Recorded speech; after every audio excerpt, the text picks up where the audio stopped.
अस्सलामुअलैकुम दोस्तों, मेरा नाम है Mohammed Zeeshan. And welcome back to Professional Graphic Designer and Architectural Engineer. So guys, this is the third lecture on Revit Architecture 2024 Beginner Series and आज की video में मैं आपको बताने वाला हूँ अबाउट ऑप्शंस। तो जैसे ही हम यहाँ से फाइल पे क्लिक करते हैं, यहाँ से हमारे पास आता है ऑप्शन। तो जैसे ही आप ऑप्शन पे क्लिक करते हैं, यहाँ पे काफ़ी सारे ऑप्शंस हैं हमारे पास। तो एक एक करके हम सभी ऑप्शंस के बारे में डिस्कस करेंगे। इस लेक्चर में अगर कोई भी चीज़ आपको नहीं समझ में आती तो प्लीज़ हमें कमेंट करिए। अगर आप हमारे चैनल पर पहली बार आए हैं तो चैनल को कर लीजिए सब्सक्राइब एंड नोटिफिकेशन बेल को प्रेस कर लीजिए ताकि आगे आने वाली वीडियोस आपको लगातार अपडेट होती रहें। तो चलिए वीडियो शुरू करते हैं। तो जैसे ही आप यहाँ पे देखेंगे, फर्स्ट ऑप्शन हमारे पास है जनरल, जिसमें नोटिफिकेशन के अंदर पहला ऑप्शन है सेव रिमाइंडर इंटरवल। तो जैसा कि नाम से ही पता लग रहा है, यहाँ पे आप जो भी टाइम डिफाइन कर देंगे, ऑटोमेटिकली उतने टाइम के बाद ये सॉफ्टवेयर ऑटोमेटिकली एक पॉपअप जनरेट करेगा जिसमें आपको सेव करने के लिए बोला जाएगा। तो इसे आप 15 मिनट से 30 मिनट रख सकते हैं, और अगर आप चाहते हैं कि आपको कोई रिमाइंडर नहीं चाहिए तो आप इसे नो रिमाइंडर कर सकते हैं। दूसरा ऑप्शन हमारे पास है synchronise with central reminder interval. इस ऑप्शन का यूज़ तब किया जाता है जब हम किसी भी सेंट्रल मॉडल के ऊपर काम करते हैं या वर्क शेयरिंग कॉन्सेप्ट के ऊपर काम करते हैं। जैसे बड़ी बड़ी MNCs कंपनीज होती हैं जहाँ पे काफ़ी सारे लोग एक ही प्रोजेक्ट पे एक ही टाइम काम करते हैं, तो वहाँ पे आप उस चेंजेस को कितने टाइम में सेव करना चाहते हैं तो वो हम यहाँ से डिफाइन कर सकते हैं।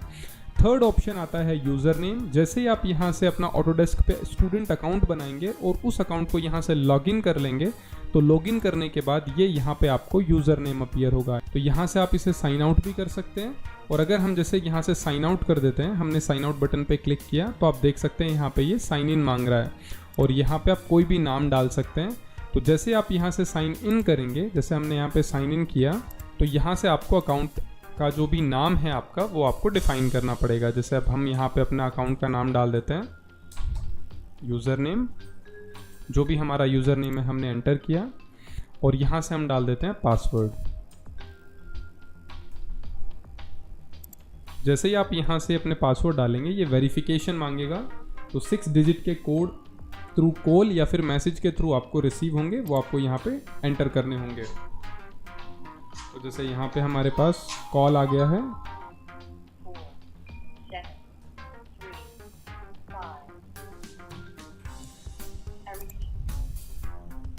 तो जैसे कि आप देख सकते हैं यहाँ पे हमने जैसे ही कोड अपडेट किए, ऑटोमेटिकली यहाँ पे लॉगिन हो गया है।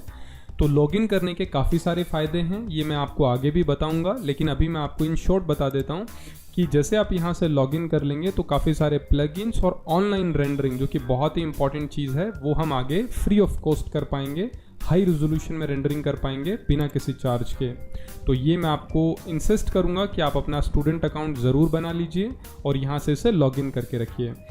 उसके बाद नेक्स्ट ऑप्शन आता है यहाँ से जर्नल फाइल क्लीनअप। तो यहाँ से आप कितने बैकअप रखना चाहते हैं, when number of journals exceed. जैसे यहाँ पे हम 10 नंबर ऑफ बैकअप्स रखना चाहते हैं, 5 नंबर ऑफ बैकअप रखना चाहते हैं। इसका मतलब ये होता है कि जब भी आप अपनी फाइल को कहीं पे सेव करते हैं तो एक सर्टेन टाइम पीरियड के बाद जब आप कंट्रोल एस करेंगे तो उसके बैकअप जनरेट होंगे। कभी भी आप देखना, मैं आपको इन शॉर्ट एक एग्जाम्पल के थ्रू दिखाता हूँ। जैसे इस फाइल को हम सेव एज कर लेते हैं, यहाँ से हमने सेव एज किया और डेस्कटॉप पे एक फ़ोल्डर बना देते हैं। ये मैं आपको समझाने के लिए बता रहा हूँ। तो यहाँ से हमने इसका नाम दे दिया रेविट, और यहाँ से फ्लोर स्ट्रक्चर, ये पहली बार यहाँ पे सेव हो रहा है फ्लोर स्ट्रक्चर के नाम से। तो ये आप देख सकते हैं सेव हो गया। अब इसके अंदर कोई भी चेंजेस आप करिए, लाइक हम कोई भी एक वॉल बना लेते हैं यहाँ से, और यहाँ से हमने कोई भी एक वॉल बनाया, और वॉल बनाने के बाद फिर से हम कंट्रोल एस कर देते हैं।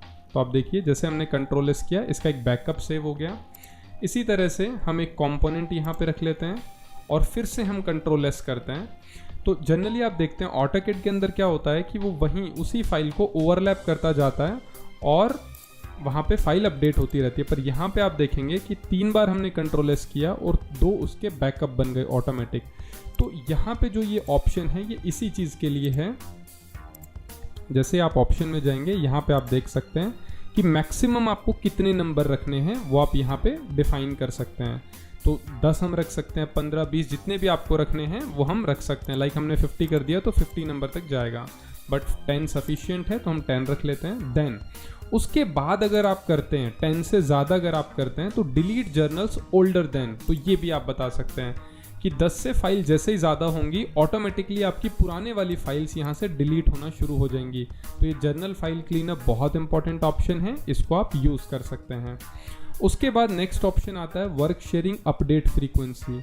इसका मतलब क्या होता है दोस्तों, जब आप वर्क शेयरिंग करते हैं, जैसे मैंने आपको बताया कि मल्टीनेशनल कंपनीज के अंदर एक सेंट्रल मॉडल पे अलग अलग डिपार्टमेंट एक ही प्रोजेक्ट के ऊपर काम करता है, तो यहाँ से हम उसकी फ्रीक्वेंसी मतलब कितने टाइम में, जैसे मान लीजिए एक प्रोजेक्ट पे एक बिल्डिंग के ऊपर काम चल रहा है और मैं एक मैकेनिकल इंजीनियर हूँ या मैं एक सिविल इंजीनियर हूँ और मैंने कोई भी अपडेट किया तो सेंट्रल मॉडल पे वो किस फ्रीक्वेंसी के साथ अपडेट हो वो टाइम हम यहाँ पे रख सकते हैं। तो इसको जितना कम रखेंगे उतना अच्छा है, आप जितना ज़्यादा कर देंगे तो वो मैनुअली भी आप उसे कर सकते हैं।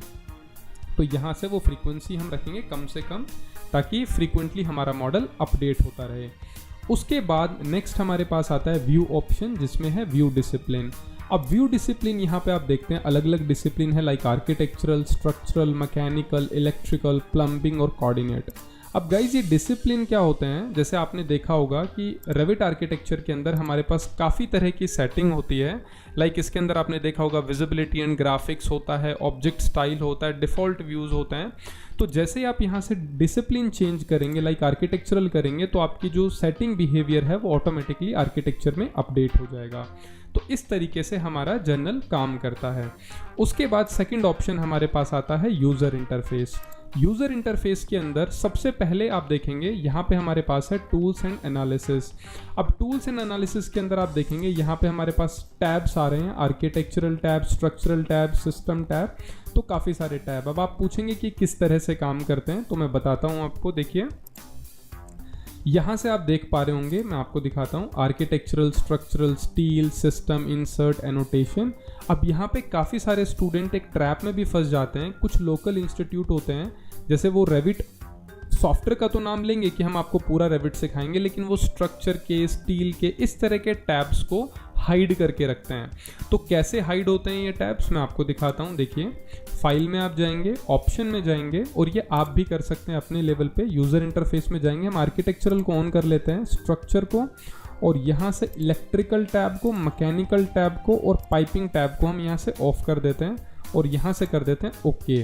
तो आप क्या देखेंगे कि यहाँ पे आपको सिर्फ आर्किटेक्चरल मिलेगा, उसके बाद इंसर्ट, एनोटेशन, एनालाइज, मासिंग, मतलब सारे ऑप्शन आपको आर्किटेक्चर से रिलेटेड मिलेंगे। ना तो आप काम कर सकते हैं MEP में और ना ही आप काम कर सकते हैं स्ट्रक्चर के अंदर। तो इस तरीके से आप भी इसे चेंज कर सकते हैं।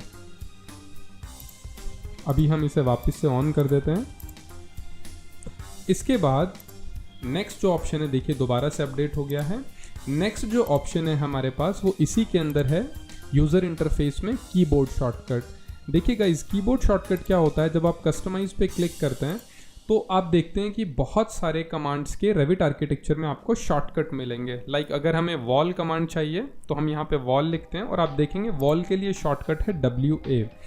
तो अब यहाँ पे आप देखते हैं काफ़ी सारे कमांड्स हैं, तो आप चाहें जिस भी तरह की कमांड का अपने से भी शॉर्टकट बना सकते हैं। लाइक वॉल बनाने के लिए हम WC ये हम शॉर्टकट बनाना चाहते हैं, या फिर WW हम शॉर्टकट बनाना चाहते हैं। तो हम जैसे असाइन करेंगे आप देखेंगे WA के नीचे WW अपडेट हो गया है।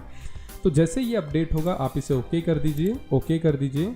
अब देखेंगे हम जैसे WW प्रेस करेंगे ऑटोमेटिकली हमारी यहाँ पे वॉल अपडेट हो जाएगी। तो इस तरीके से किसी भी कमांड के जितने भी आपको मॉडिफिकेशन, स्ट्रक्चर, स्टील, जितने भी आपको कमांड्स मिलेंगे सभी कॉन्सेप्ट में आप उनकी शॉर्टकट खुद से बना सकते हैं।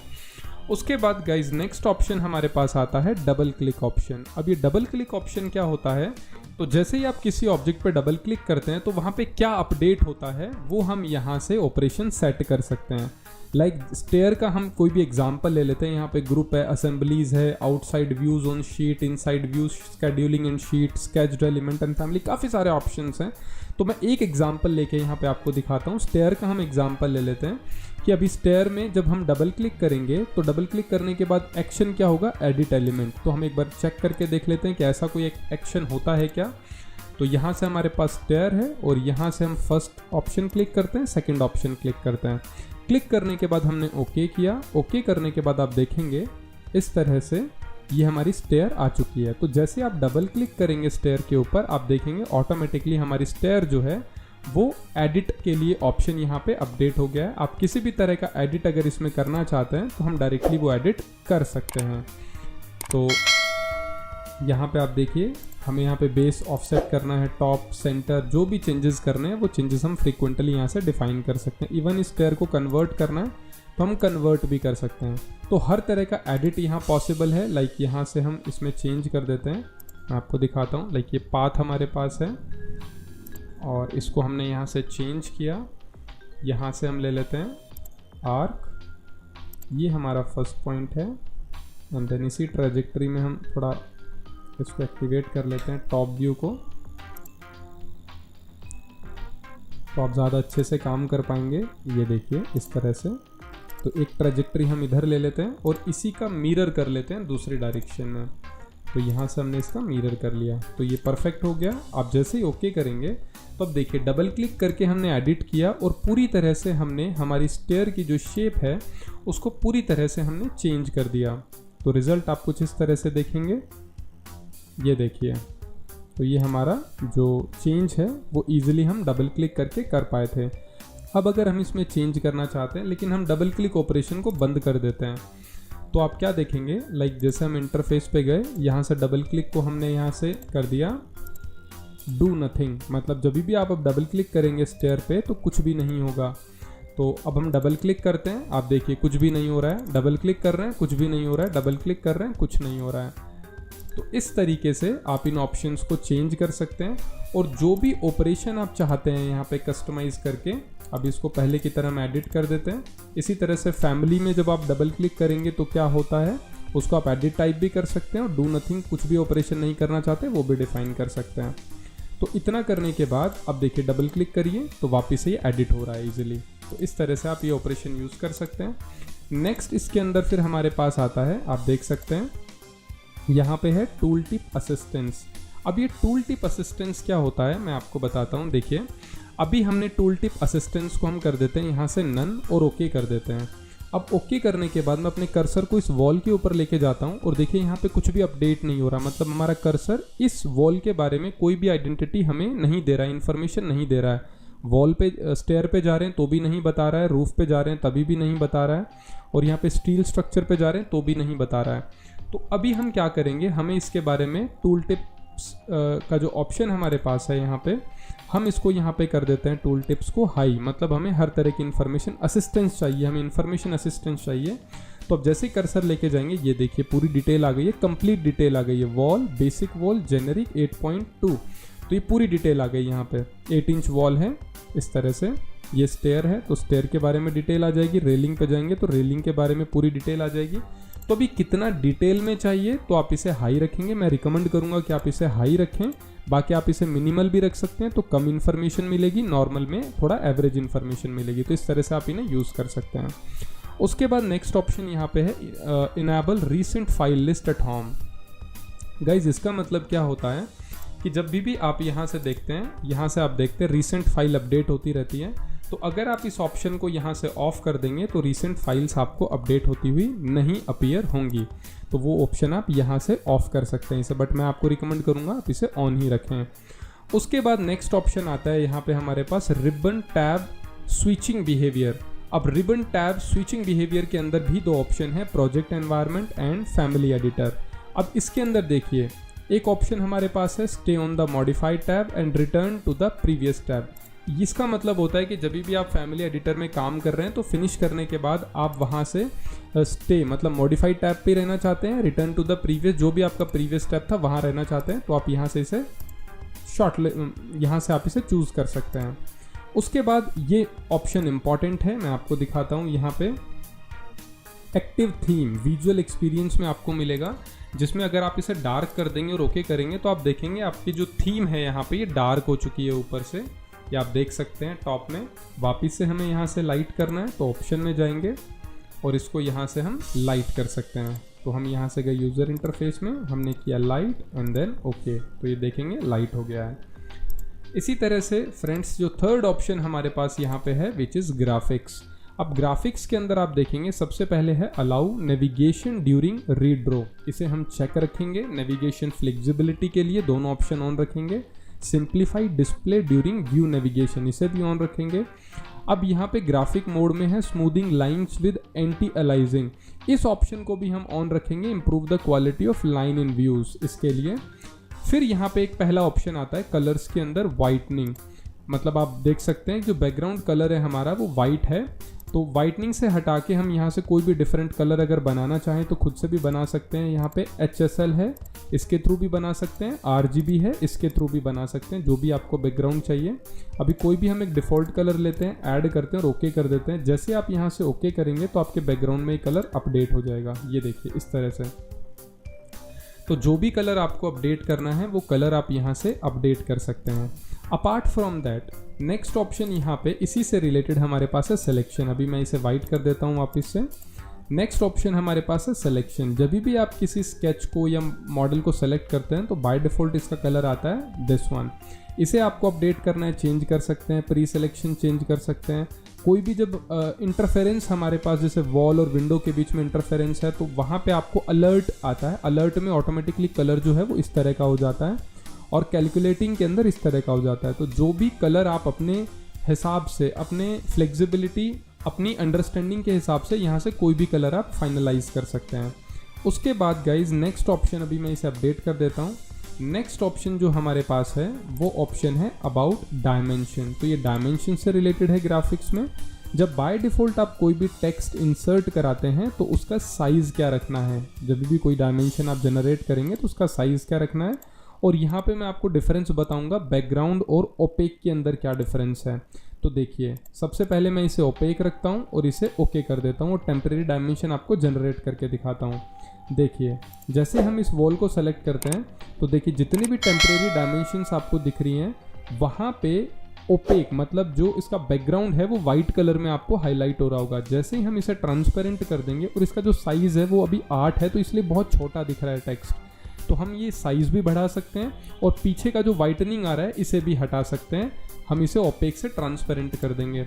तो फाइल में जाएंगे, ऑप्शन में जाएंगे और यहाँ से मैं आपको दिखाता हूँ ग्राफिक्स में इसे हम कर देते हैं ट्रांसपेरेंट और साइज़ हम कर देते हैं 12। तो अभी आप देखेंगे इसका साइज़ भी बढ़ जाएगा और जो बैकग्राउंड में वाइट है वो भी हट जाएगा, ये देखिए।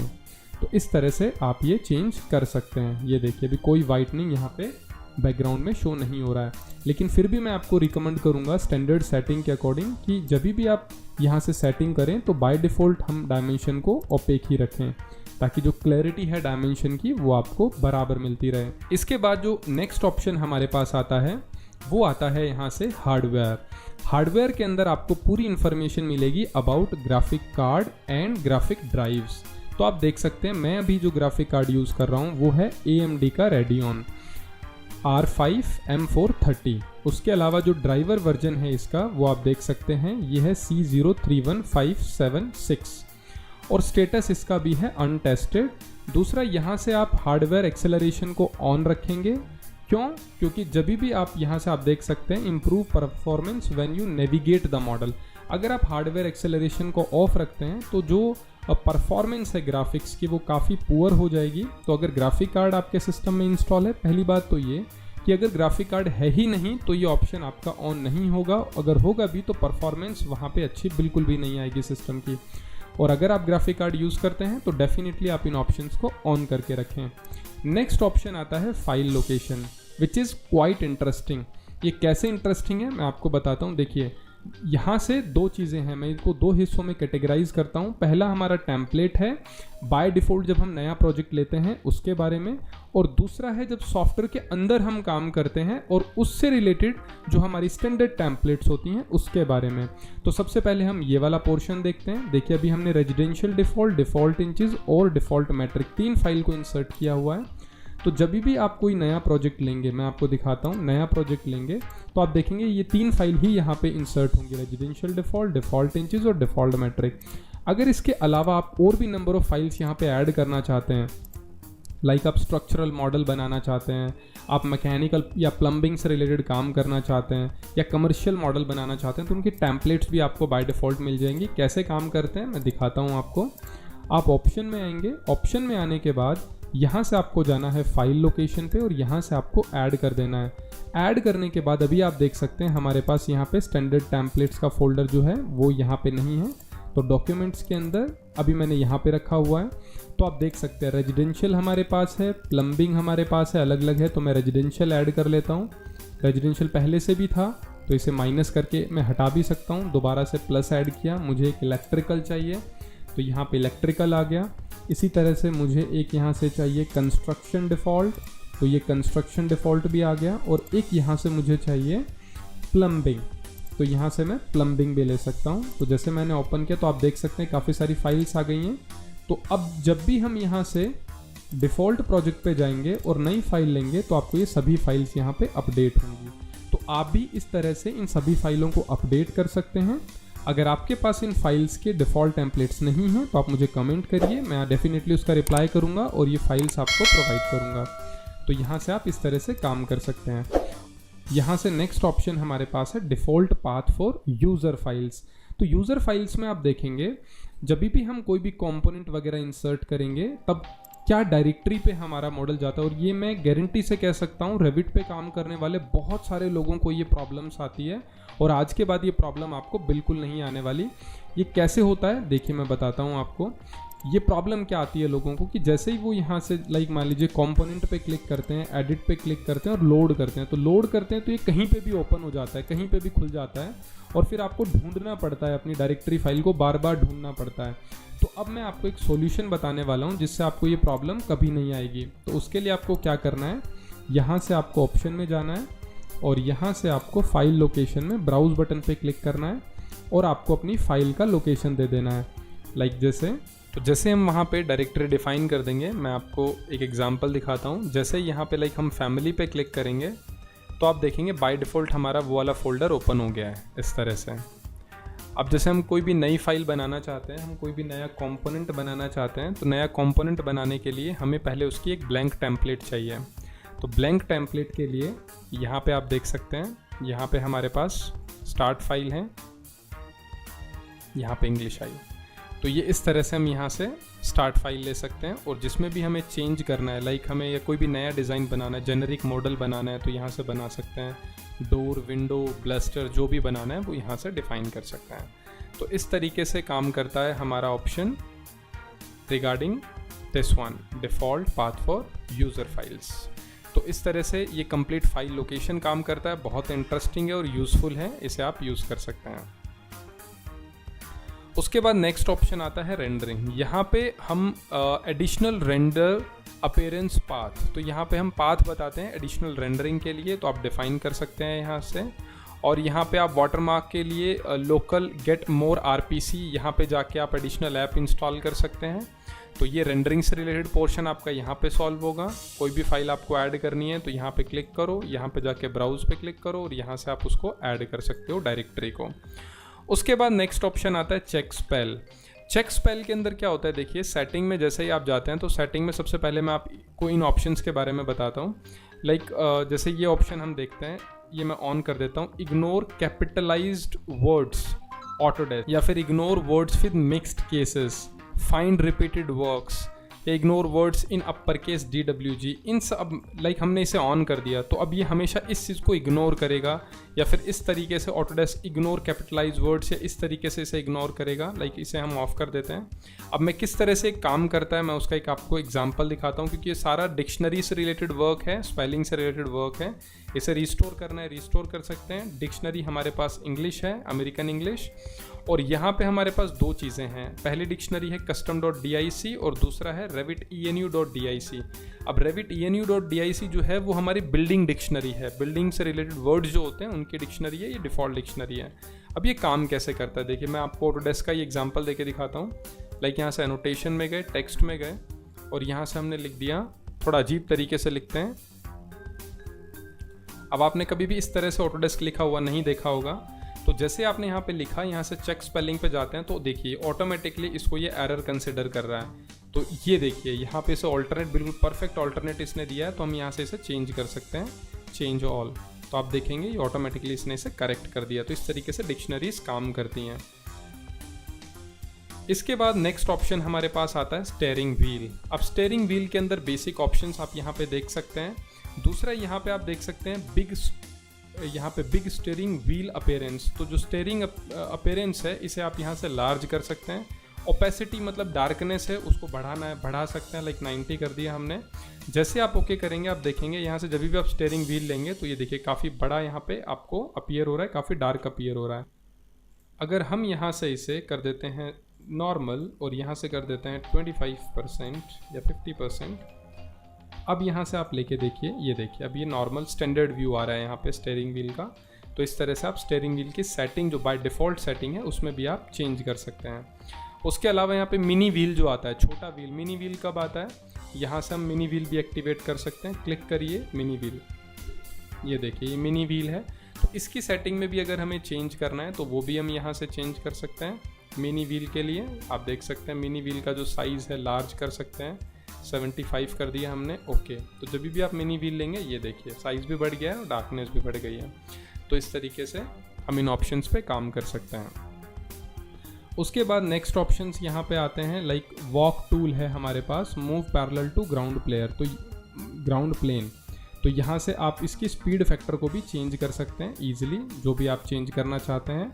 उसके अलावा नेक्स्ट ऑप्शन यहाँ पे आता है व्यू क्यूब। ये हमारा व्यू क्यूब है जिसमें ऑल 3D व्यू है या एक्टिव 3D व्यू है। तो जो भी आपका एक्टिव 3D व्यू रहेगा उसे आप यहाँ से एक्टिव कर सकते हैं।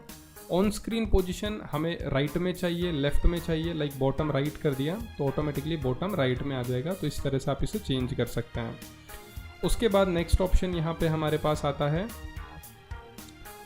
इसे हम वापस से टॉप राइट कर देते हैं। यहाँ से टाइनी छोटा चाहिए, स्मॉल, मीडियम, थोड़ा बड़ा, लार्ज सबसे बड़े साइज़ में चाहिए, ओपेसिटी हाई कर देते हैं। ये देखिए तो काफ़ी बड़ा यहाँ पे आ जाएगा इस तरीके से व्यू क्यूब। तो इस तरह से व्यू क्यूब की सेटिंग में हम चेंज कर सकते हैं। हमारे पास है फाइल ऑप्शन और यहाँ से व्यू क्यूब और यहाँ से भी इसे कर देते हैं बाय डिफ़ॉल्ट जो हमारी सेटिंग थी ऑटोमेटिक, और यहाँ से कर देते हैं 75। तो ये कंप्लीट होने के बाद यहाँ से आप इसकी when clicking on the view cube, जब आप व्यू क्यूब पे क्लिक करते हैं तो क्या होता है, फिट कर सकते हैं आप animated transitions when switching views, keep scene upright, compass में आप चेंज कर सकते हैं, show compass with the view cube. तो व्यू क्यूब के थ्रू आप कंपास ऑन करके देख सकते हैं। और लास्ट आता है यहाँ पे मैक्रोस। तो मैक्रोस की सेटिंग को इनेबल करना है, डिसेबल करना है, तो यहाँ से आप मैक्रो की सेटिंग बता सकते हैं। Macro security setting, change the application macro setting will take effect the next time Revit start.